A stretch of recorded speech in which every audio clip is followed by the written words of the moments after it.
آپ صلی اللہ علیہ وسلم فرماتے ہیں والحیاء شعبۃ من الایمان، رسول اللہ نے فرمایا کہ حیا ایمان کی ایک شاخ ہے، ایک جز ہے، ایک حصہ ہے۔ جیسے ہمارا جسم ہے، یہ آنکھیں، یہ کان، یہ بازو، یہ ٹانگیں، یہ اس جسم کا حصہ ہیں۔ تو رسول اللہ صلی اللہ علیہ وسلم فرماتے ہیں کہ حیا ایمان کا ایک حصہ ہے۔ اب دوسری حدیث جو میں نے آپ کے سامنے پڑھی، اب اس حدیث میں رسول اللہ صلی اللہ علیہ وسلم یہ فرما رہے ہیں کہ یہ ایمان حیا کا کس طرح کا حصہ ہے، جو حیا ہے یہ ایمان کا کس طرح کا حصہ ہے۔ جناب رسول اللہ صلی اللہ علیہ وسلم فرماتے ہیں ان الحیاء والایمان قرنا جميعا اذا رفع احدهما رفع الاخر۔ رسول اللہ صلی اللہ علیہ وسلم فرماتے ہیں کہ ایمان اور حیا آپس میں ملے ہوئے ہیں، اگر ان میں سے ایک چیز چلی جائے تو دوسری بھی چلی جاتی ہے، ایک چیز اٹھ جائے تو دوسری چیز بھی ساتھ اٹھ جاتی ہے۔ گویا کہ اگر ایک دل میں حیا ہے تو اس میں ایمان بھی ہوگا، اور اگر حیا نہیں تو ایمان بھی نہیں ہوگا۔ تو یہ ایسا جز ہے کہ جس کے بغیر کل باقی نہیں رہ سکتا۔ جیسے سر کے بغیر باقی جسم کا دھڑ جو ہے زندہ نہیں رہ سکتا، اسی طرح حیا کے بغیر ایمان زندہ نہیں رہ سکتا۔ رسول اللہ صلی اللہ علیہ وسلم نے فرمایا ان الحیاء والایمان قرنا جميعا اذا رفع احدهما رفع الاخر۔ ان میں سے ایک اٹھتا ہے دوسرا بھی اس کے ساتھ چلا جاتا ہے۔ اگر حیا ہے تو ایمان ہے، حیا نہیں تو ایمان نہیں۔ اب اس حدیث سے ہمیں یہ پتہ لگ رہا ہے کہ ایمان کے لیے حیا بہت ضروری چیز ہے، کہ اس کے بغیر ایمان ہی نہیں ہے۔ لیکن معذرت کے ساتھ جس شدت کے ساتھ اس چیز کی ضرورت تھی، اسی شدت کے ساتھ آج ہم اس کو چھوڑتے چلے جا رہے ہیں۔ آج بے حیائی، عریانی، فحاشی ہمارے اندر بڑھتی چلی جا رہی ہے۔ کوئی شخص یہ دعویٰ نہیں کر سکتا کہ میں بے حیائی نہیں کر رہا ہوں، کوئی شخص یہ دعویٰ نہیں کر سکتا۔ مثال کے طور پر پہلے دور میں یہ ہوا کرتا تھا، اگر کسی بد نظری کرنی ہوتی تھی تو وہ کہیں بازار جاتا تھا، کہیں مجمع میں جاتا تھا، کہیں سینما میں جاتا تھا تاکہ وہ بد نظری کر سکے۔ لیکن آج دنیا اتنی ترقی کر چکی ہے کہ ہر شخص کے ہاتھ میں سیل فون ہے۔ بڑے بڑے یہاں سے باہر جائیں گے آپ کو بڑے بڑے اشتہار نظر آئیں گے جس میں عورتوں کی تصویریں لگی ہوئی ہیں۔ آپ صبح اخبار پڑھتے ہیں، بڑی بڑی تصویریں عورتوں کی آپ کو نظر آتی ہیں۔ تو اب تو ہر جگہ اس کی رسائی ہو چکی ہے، اور رسول اللہ صلی اللہ علیہ وسلم نے تو اس کے بارے میں یہاں تک فرمایا ہے العینان تزنیان، کہ آنکھیں بھی زنا کرتی ہیں، آنکھیں زنا کرتی ہیں، اور آنکھوں کا زنا کرنا وہ کیا ہے؟ وہ بد نظری ہے۔ اب کوئی شخص یہ کہہ سکتا ہے کہ اس زنا سے میں محفوظ ہوں، اس بے حیائی سے میں محفوظ ہوں؟ تو میں یہ کہہ رہا تھا کہ جس شدت کے ساتھ اس حیا کی ضرورت تھی، اسی شدت کے ساتھ آج یہ حیا ہمارے دلوں سے جاتی جا رہی ہے۔ ہمارے ملک کے اندر ہی چند عورتیں اٹھتی ہیں اور ایک نعرہ بلند کرتی ہیں کہ ہمارا جسم ہماری مرضی۔ یہ 8 مارچ آ رہا ہے، کوئی دور نہیں ہے، 8 مارچ کو باقاعدہ عورتیں نکلیں گی۔ میں یہ نہیں کہتا کہ پوری ملک کی عورتیں اللہ معاف کرے اس نظریے کی، ایسا نہیں ہے، چند ایک ہیں، لیکن وہ چند ایک بھی تو ہماری بہنیں ہیں، ان کی فکر بھی تو ہم نے کرنی ہے۔ ایک ایک شخص کو جہنم سے بچانا ہے، یہ میری آپ سب کی ذمہ داری ہے۔ اور وہ اٹھتی ہیں اور یہ نعرے لگاتی ہیں کہ میرا جسم میری مرضی۔ ویسے تو یہ نعرہ کوئی معیوب نہیں ہے، میرا جسم ہے میری مرضی چل رہی ہے، اس پہ ایسا ہی ہے، لیکن ان کا کہنے کا مقصد یہ نہیں ہے۔ ان کے کہنے کا مقصد ہے اس جسم کے ساتھ جو چاہوں گی میں کروں گی۔ تو حالات جناب یہاں تک خراب ہو چکے ہیں۔ اور دوسری طرف ہمارے صحابہ کرام رضوان اللہ تعالی اجمعین کے اندر جو حیا تھی، اس کو آپ وہم و گمان میں بھی نہیں لا سکتے۔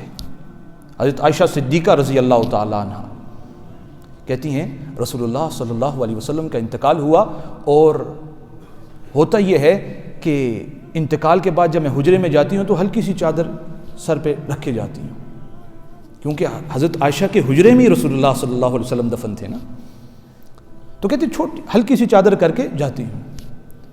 تو کچھ وقت گزرتا ہے، میرے ابا جان حضرت ابو بکر صدیق رضی اللہ تعالیٰ عنہ کا انتقال ہوتا ہے. تو میں اسی مزاج میں، کیونکہ میرے والد تھے، ان کے ساتھ میرا پردہ تو نہیں تھا اتنا، تو میرے لیے محرم تھے، نامحرم نہیں تھے. تو کہتے میں اسی مزاج کے ساتھ حجرے میں جایا کرتی تھی. تھوڑا سا وقت گزرتا ہے، حضرت عمر فاروق رضی اللہ تعالیٰ کا انتقال ہوتا ہے. کہتے ہیں جب حضرت عمر فاروق کا انتقال ہوا، اب میں جب حجرے میں داخل ہوتی تھی اپنے پورے جسم کو ڈھانک کر داخل ہوتی تھی. اندازہ کریں آپ کس درجے کی حیا تھی. اور صرف یہ آخرت کے لیے نہیں، صحابہ نے حیا کی تو ان کی دنیا بھی بنی ہے جناب. کس درجے کی حیا تھی.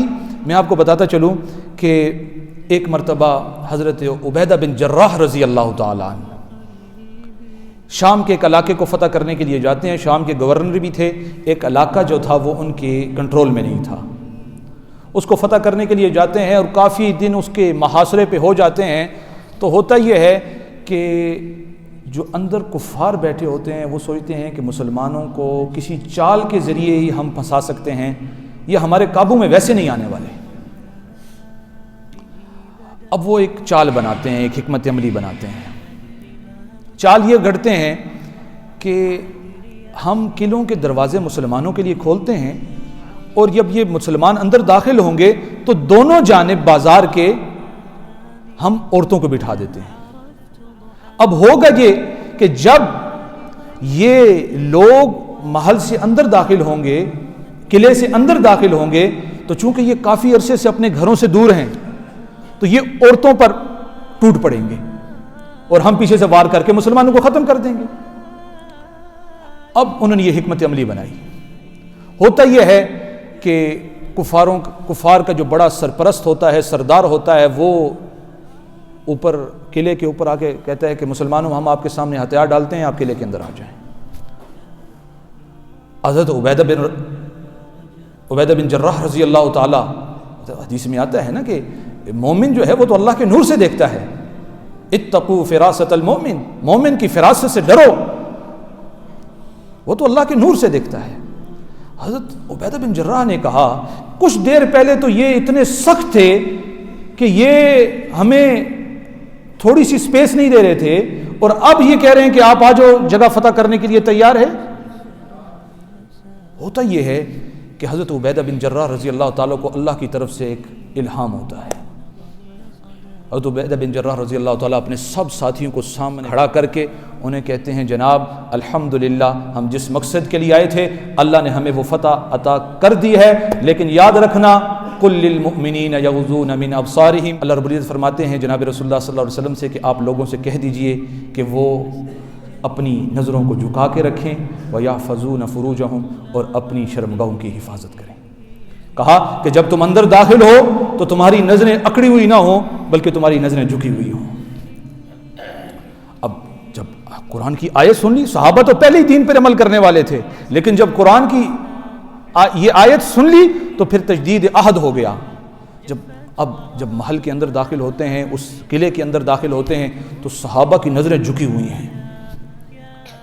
اب جھکی نظروں کے ساتھ وہ قلعے کی طرف جا رہے ہیں، محل کی طرف جا رہے ہیں، اور آہستہ آہستہ جب محل کے قریب ہوتے ہیں تو آس پاس کے جو مشرکین ہوتے ہیں، کفار ہوتے ہیں، وہ دیکھتے ہیں یہ کس طرح کے لوگ ہیں. فاتحین جو ہوتے ہیں وہ تو جب علاقہ فتح کرتے ہیں تو اکڑ جاتے ہیں، سینہ تان لیتے ہیں اور کہتے ہیں اب تو ایسی کی تیسی ہوگی. یہ کس طرح کے لوگ ہیں؟ یہ تو اندر داخل ہو رہے ہیں اور نظریں جھکا کے جا رہے ہیں. اب صحابہ کی اس چیز کو دیکھ کر بہت سارے لوگ مسلمان ہو جاتے ہیں. قلعہ فتح تو ہوا ہی ہوا، لیکن صرف ایک نظر کی حفاظت نے کئی لوگوں کو مسلمان کر دیا. تو اس طرح کے مسلمان تھے، اس طرح کی آنکھوں کی حفاظت تھی. دنیا بھی بنی، آخرت بھی بنی. اور آج ہم اپنی دنیا بھی برباد کر رہے ہیں اور آخرت بھی برباد کر رہے ہیں. آج کسی سے کہہ دیا جائے. اور میں آپ کو یہ حقیقت بتا رہا ہوں کہ آج کا ہمارا مناظرہ یا ہمارا مباحثہ یا ہمارا جو تکرار ہے وہ مغرب کی عورتوں کے ساتھ نہیں ہے. آج حالات اتنے بگڑ چکے ہیں کہ آج کا ہمارا یہ مناظرہ، ہمارا یہ مباحثہ، ہمارا یہ تکرار اپنی گھر کی عورتوں کے ساتھ ہے. حالات اتنے خراب ہو چکے ہیں. آپ نے یہ سنا ہوگا، کہا ہوگا کہ سارا دین عورت کے پردے میں ہے، کہ سارا دین پردے میں ہے. یہ سوال آپ نے سنے ہوئے ہیں، ایسا نہیں کہ میں کوئی نئی سوال کر رہا ہوں. ٹھیک ہے، سارا دین پردے میں نہیں، پردہ دین کا ایک حصہ ہے. جیسے نماز دین کا ایک حصہ ہے، جیسے زکوٰۃ دین کا ایک حصہ ہے، جیسے روزہ دین کا ایک حصہ ہے، جیسے حیات دین کا ایک حصہ ہے، ایسے ہی پردہ بھی دین کا ایک حصہ ہے. اگر ہم اسی طرح ہر بندہ اپنی مرضی سے ایک ایک چیز نکالنا شروع کر دے گا تو پیچھے دین کی شکل برقرار رہے گی. آج لوگ آتے ہیں کہتے ہیں علماء سے کہ آپ بہت دقیانوس سوچ رکھنے والے لوگ ہو، آپ تو بس وہ نورانی قاعدے سے آگے نہیں جاتے، آپ نے وہ جو چند مسئلے رٹ رکھے ہیں اس سے آگے بات نہیں کرتے. دنیا چاند پہ پہنچ چکی ہے. جناب یہ علماء بھی کو پیسہ اچھا لگتا ہے، مال اچھا لگتا ہے، واہ واہ اچھی لگتی ہے، شہرت اچھی لگتی ہے، لیکن وہ جناب رسول اللہ صلی اللہ علیہ وسلم کے دین کے ساتھ سودا نہیں کر سکتے. وہ بھی آپ کی ہاں میں ہاں ملا سکتے ہیں، لیکن الحمدللہ ثم الحمدللہ کہ جو شکل دین کی جناب رسول اللہ صلی اللہ علیہ وسلم کے دور میں تھی، آج وہی شکل وہی صورت آج ہمارے دور میں بھی ہے. اور اس کی وجہ آج کے علماء کرام ہیں. وہ دین کو بگاڑ سکتے تھے، کہہ سکتے تھے ٹھیک ہے جی آپ کے لیے اجازت ہے نماز کی، آپ کے لیے روزے کی اجازت ہے، لیکن وہ وہی مسئلہ بیان کرتے ہیں جو جناب رسول اللہ صلی اللہ علیہ وسلم کے دور میں تھا. تو میں بات یہ عرض کر رہا تھا کہ یہ اعتراض ہوتا ہے کہ کیا سارا دین عورت کے پردے میں ہے؟ تو نہیں جناب، عورت کے پردے میں دین نہیں ہے، یہ اس دین کا ایک حصہ ہے. ایک مصور تھا، اس کو ایک شوق چڑھا کہ میں اپنے جسم پہ ٹیٹو بناتا ہوں. ہوتا یہ ہے کہ جب وہ ٹیٹو بنانے والا وہ سوئی چبوتا ہے اس کو تو شخص ایک دم چیخ لگاتا ہے، اوہ اوہ یہ کیا کر رہے ہو؟ تو مصور کہتا ہے جی میں شیر کی دم بنا رہا ہوں. اور تصویر بنانے والا کہتا ہے نہیں نہیں نہیں دم رہنے دو، دم رہنے دو. ٹھیک ہے دم رہنے دیتا ہوں. ہوتا یہ ہے کہ وہ پھر سوئی چبوتا ہے تو کہتا ہے اب کیا کر رہے ہو؟ تکلیف ہوتی ہے نا، اب کیا کر رہے ہو؟ کہا جی میں شیر کی جو ہے نا وہ ٹانگیں بنا رہا ہوں، اور ٹانگیں بھی رہنے دو، ٹانگیں بھی رہنے دو. مصور کہتا ہے ٹھیک ہے مجھے کیا لگے، ٹانگیں بھی رہنے دی. اب اس کا سر بنانا شروع کرتا ہے، پھر سوئی چبوتا ہے، تکلیف ہوتی ہے تو پھر وہ چلاتا ہے، اوہ یہ کیا کر رہے ہو؟ کہتے ہیں جی سر بناتا ہوں. کہا سر بھی رہنے دو. مصور ہاتھ جوڑتا ہے، مجھ سے ایسا شعر نہیں بنتا کہ جس کی دم بھی نہ ہو، جس کی ٹانگیں بھی نہ ہو، جس کا سر بھی نہ ہو. تو جناب وہ دین کون سا دین ہوگا کہ جس کے اندر نہ نماز ہو، نہ روزہ ہو، نہ حج ہو، نہ زکوٰۃ ہو، نہ پردہ ہو، نہ حیا ہو؟ وہ پھر دین ہے؟ وہ تو پھر وہ ہے جو ہم چاہ رہے ہیں، وہ ہماری پسند ہے، دین نہیں ہے. تو دین کو ہم نے ان اصولوں کے مطابق چلانا ہوگا کہ جو جناب رسول اللہ صلی اللہ علیہ وسلم نے دیے ہیں. دوسرا اعتراض کیا جاتا ہے کہ دراصل جب عورتیں جو ہے نا مردوں کے ساتھ بحث و مباحثہ کرتی ہیں تو اس کے ذریعے ان کے اندر کانفیڈنس لیول بڑھتا ہے، خود اعتمادی بڑھتی ہے، وہ بہادر بنتی ہیں. جناب آپ کو کس نے کہہ دیا کہ اسلام کے اندر عورتیں جو ہیں وہ کمزور تھی؟ اسلام کے اندر عورتوں کے اندر خود اعتمادی نہیں تھی؟ آپ کو کس نے کہہ دیا؟ حضرت صفیہ رضی اللہ تعالیٰ جناب رسول اللہ صلی اللہ علیہ وسلم کی پھپھی ہیں. غزوہ خندق کا موقع ہے، ایک بدبخت یہودی وہ جہاں پر مسلمانوں کی عورتیں سب اکٹھی تھی وہاں آ رہا ہوتا ہے تو حضرت صفیہ اکیلی اس شخص کو وہاں برچھا مار کے اس کو وہاں مردار کر دیتی ہیں. ایک عورت، اور کتنی سینکڑوں عورتوں کی حفاظت کرتی ہیں. کہ مسلمان اس وقت مضبوط نہیں تھے؟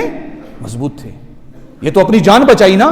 واللہ عورتیں اتنی بہادر اور تقوی والی تھی کہ جب حضرت عبداللہ بن زبیر رضی اللہ تعالیٰ کے پاس مکے کا کنٹرول تھا اور خلافت کا نظام حضرت عبداللہ بن زبیر رضی اللہ تعالیٰ کے پاس تھا، تو جو حجاج بن یوسف کا جو لشکر آیا تھا اس کے پاس فوج بہت زیادہ تھی، اور حضرت عبداللہ بن زبیر رضی اللہ تعالیٰ کے ساتھ جو ساتھی تھے وہ رفتہ رفتہ رفتہ ان کا ساتھ چھوڑنا شروع کر دیا.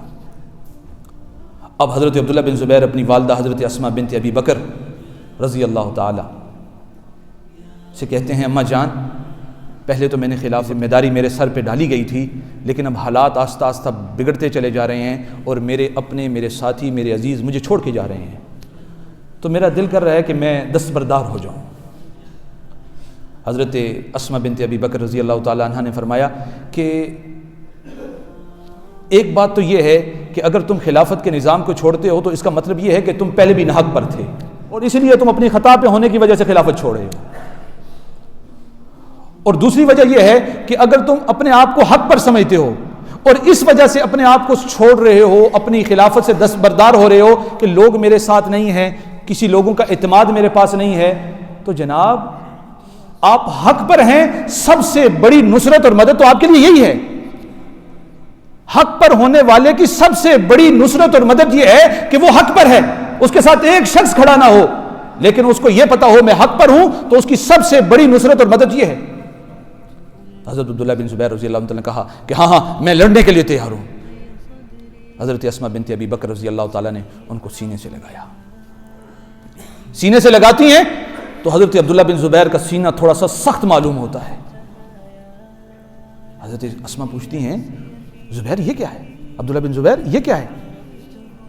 کہا اماں میں نے سوچا یہ نہ ہو کہ یہ کفار میری جسم کی بے حرمتی کریں، اس لیے میں نے 2 زریں پہنے رکھی ہیں۔ حضرت اسماء بنت ابی بکر رضی اللہ تعالیٰ نے فرمایا عبداللہ جب بکری ذبح ہو جاتی ہے تو اسے کھال کے کھینچنے کی تکلیف نہیں ہوتی، تم جاؤ اللہ کے راستے میں لڑو۔ عبداللہ بن زبیر ماں کی یہ بات سن کے جہاد کے لیے چلی جاتے ہیں، میدان جہاد میں جاتے ہیں، لمبا واقعہ ہے، حضرت عبداللہ بن زبیر شہید ہو جاتے ہیں، چوراہے میں ان کی لاش کو لٹکایا جاتا ہے۔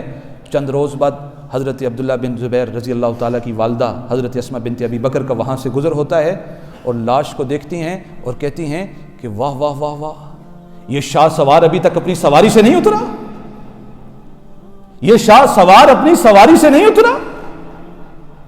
اس سے بڑا کانفیڈنس لیول ہو سکتا ہے؟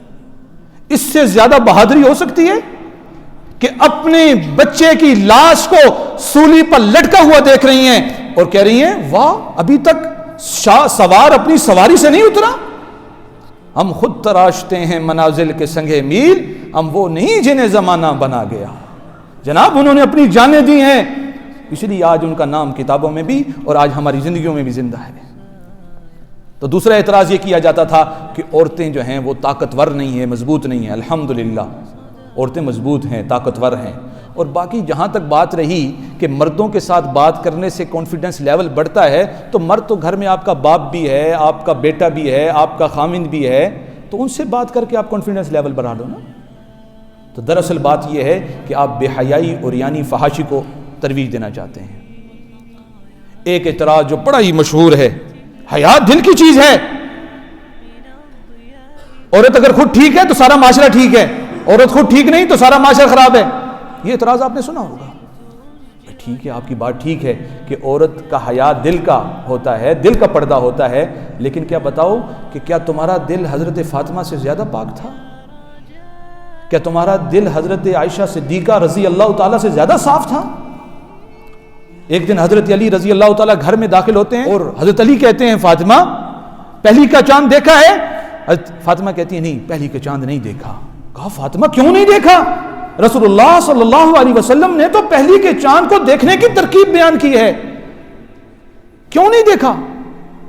کہا اس لیے نہیں دیکھا، میں سوچ رہی تھی کہ اس وقت بہت سارے نامحرم اس وقت چاند کو دیکھ رہے ہوں گے، میں یہ نہیں چاہتی کہ دختر رسول کی نظر اس چیز پر یکجا ہو جائے کہ جس پر ایک نامحرم دیکھ رہا ہو۔ کہا اس چیز کو بھی نہیں دیکھ سکتی جس کو ایک نامحرم دیکھ رہا ہو۔ اور جناب آپ کو پتا ہے کہ جب حضرت فاطمہ رضی اللہ تعالیٰ کا انتقال ہونے لگا تو اپنے گھر والوں کو نصیحت کی کہ میرا جنازہ رات کے پہر میں اٹھانا۔ کیوں رات کے پہر میں کیوں اٹھایا جائے؟ کہا رات کے پہر میں اس لیے اٹھانا کہ لوگوں کو یہ نہ پتہ لگے کہ دختر رسول کا جسامت کیسی تھی۔ اب جنازہ اٹھا ہوگا لوگوں کی نظریں پڑیں گی، کہا میں یہ بھی نہیں چاہتی میں انتقال بھی کر جاؤں تو میرے جسم کی بناوٹ لوگوں کو پتہ لگ سکے. اس درجے کا تقویٰ، اس درجے کا پردہ، اور آج یہ ہم سے چھینا جا رہا ہے، اور ہمارے اپنی گھر کی عورتوں کو ہمارے خلاف ورگلایا جا رہا ہے. میں آپ کو بتاؤں یہ حالات بگڑے کیوں ہیں؟ کیونکہ 1400 سال کی معاملات ابھی کیوں خراب ہو رہے ہیں؟ بھائی کام تو بڑا پرانا ہے، عورتیں تو بڑی پرانی پردہ کر رہی ہیں، ابھی ان کے دل خراب کیوں ہو رہے ہیں؟ وجہ کیا ہے؟ دراصل 16ویں عیسوی میں ہوا یہ تھا کہ دنیا کے جو اندر کاروبار تھے ان کے اندر وسعت آئی تھی، اور اس وسعت کی بنا پر لوگ دور دراز نوکریوں کے لیے جانا شروع ہو گئے، اور کئی کئی مہینے وہاں پر رہنا شروع ہو گئے. اب ایک شخص ہے، مرد ہے، جوان ہے، اسے ایک بشری تقاضا ہے، اسے عورت کی ضرورت ہے.